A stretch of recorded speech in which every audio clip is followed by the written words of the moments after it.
يكتسب القفطان المغربي شهرة واسعة في أنحاء العالم، فقد تجده في عروض أزياء محلية وعالمية بحيث أنا أعجبني هنا أكثر ما عجبني هو أولا ثقافة المرأة المغربية، مثقفة جدا ومحافظة على العادات الجميلة اللطيفة بتاعتهم في الملبس الحشمة، لدرجة دي أنا أول حفلة لبست القفطان بتاعهم ده وغنيت بيه وعجبني جدا. شهير اليوم حتى يصل كما وصل القفطان، نحن القفطان المغربي أصبح لديه بعد عالمي. ما الذي ينقصنا حتى احنا كذلك نروج لملابسنا التقليدية؟ نبيعوا القفاطن ونكريو كذلك، نجيبوهم من المروك، نخيطوهم من تما، عندنا خياط سبيسيال.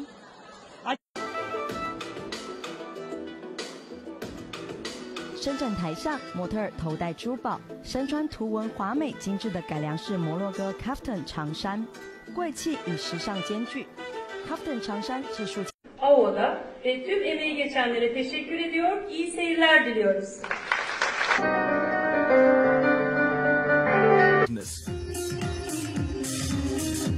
But in Morocco, the industry could go as far as boosting the cash-strapped economy. القفطان المغربي يحجز له مكانا حالما بكل تفاصيله وجزئياته في مدينة حالمة دبي.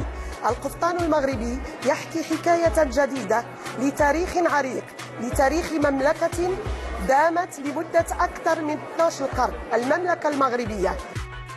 القفطان المغربي الشهير هو الزي التقليدي المغربي الذي ترتديه النساء في مختلف المناسبات وحتى الأعراس، لكنه الآن لم يعد مقتصرا على نساء المغرب فقط، بل انتشر في جميع أرجاء الوطن العربي.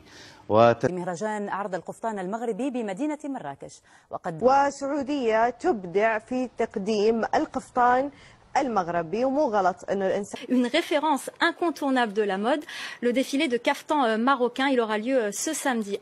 La sublime tradition marocaine du caftan. Caftan Premium Signature, c'est le nom de ce défilé prestigieux qui a conquis la jet set. Prachtige jurken en dan stond ik dan in mijn simpele jurkje. Dus dat gebeurt me niet meer. Vandaag ga ik voor mijn eigen kaftan. وكذلك القفطان المغربي اللي أصبح في هذه السنة منتشر ودارج هذا العام بالتحديد. جيت يولي لباس تقليدي التونسي اللابيل كيما لو كافتون دو ماروك. ما نسيوش نقول القفطان المغربي قاعدين يخدموا عليه السفراء المغاربه، قاعدين يخدموا عليه الفنانين.